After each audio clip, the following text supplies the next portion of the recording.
Welcome to the Highlights from Ukraine podcast, your daily audio summary of the latest news reported in the Ukrainian media. We would really appreciate if you could give us a 5-star rating and leave a glowing review in the app where you are listening to this podcast.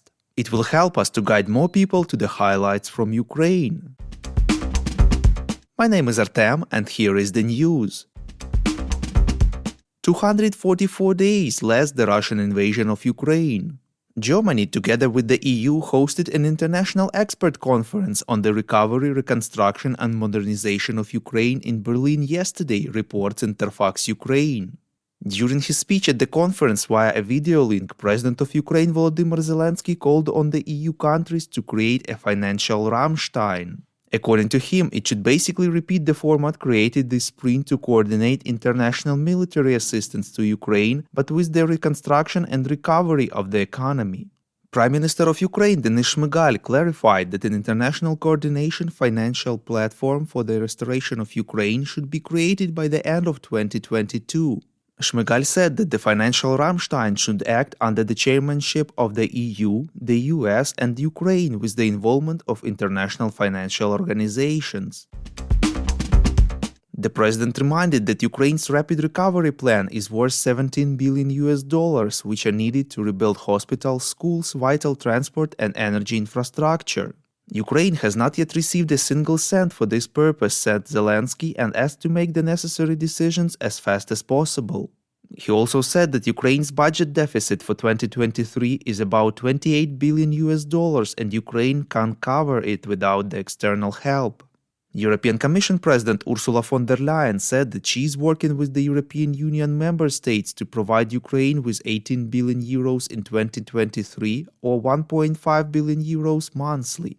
International Monetary Fund Managing Director Kristalina Georgieva also said that she aims to determine the necessary amount of financing for Ukraine in 2023 and guarantee their provision. According to her, at the moment, the planned monthly deficit of Ukraine's budget is about $3 billion, but considering the need to import gas and restore infrastructure in 2023, this amount could grow to $4 billion.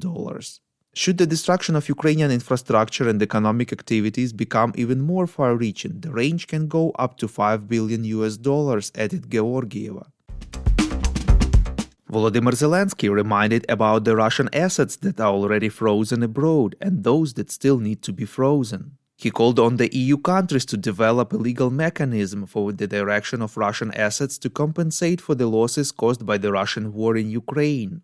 At the same time, European Commission President Ursula von der Leyen agreed that Russian assets should not only be frozen but also used for the recovery of Ukraine. She pointed out that this is not an easy task which should be performed in strict accordance with the rules and norms of the law. German Chancellor Olaf Scholz also described this task as unprecedented and said that this process is at the initial stage. Prime Minister of Ukraine Denis Shmyhal said that the seized Russian assets, the cost of which is estimated at $300 to $500 billion, could become the main source of financing for recovery. He said that Canada was the first country to make necessary amendments to the national legislation, and now Ukraine is discussing the same steps with Poland. Minister of Communities and Territories Development of Ukraine Oleksiy Chernyshev informed that Ukraine needs 4 billion euros to get through the winter and the heating season, as well as equipment for water and energy supply, reports Censor. He said at the event in Berlin that these funds are needed to reconstruct houses, support healthcare and energy supply. According to the minister, in the short term, Ukraine needs backup equipment for water and energy supply, in particular mobile water purification stations 3,000 units, mobile heating stations 1,500 units, diesel generators 25,000 units and electric heaters 300,000. Chernyshev noted that about 6,000 generators had already been purchased and another 1,300 were expected to be delivered.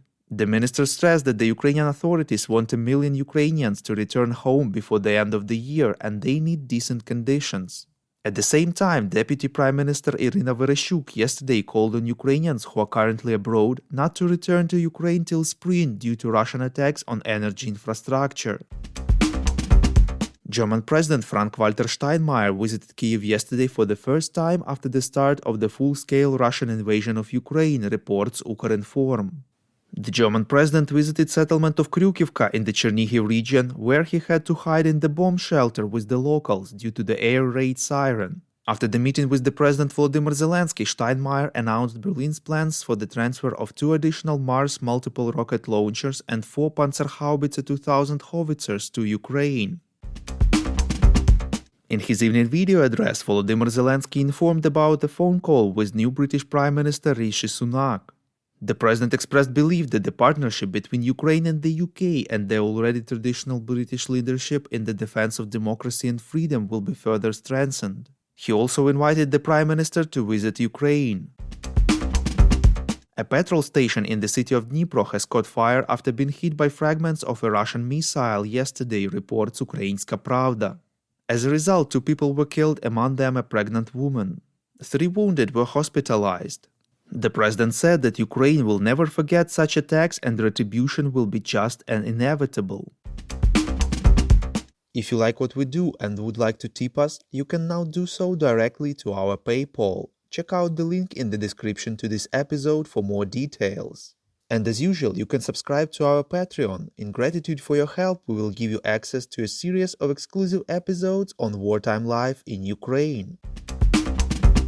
We call on you to demand from governments of your countries to impose the toughest sanctions possible on Russia and its citizens to stop their invasion of Ukraine.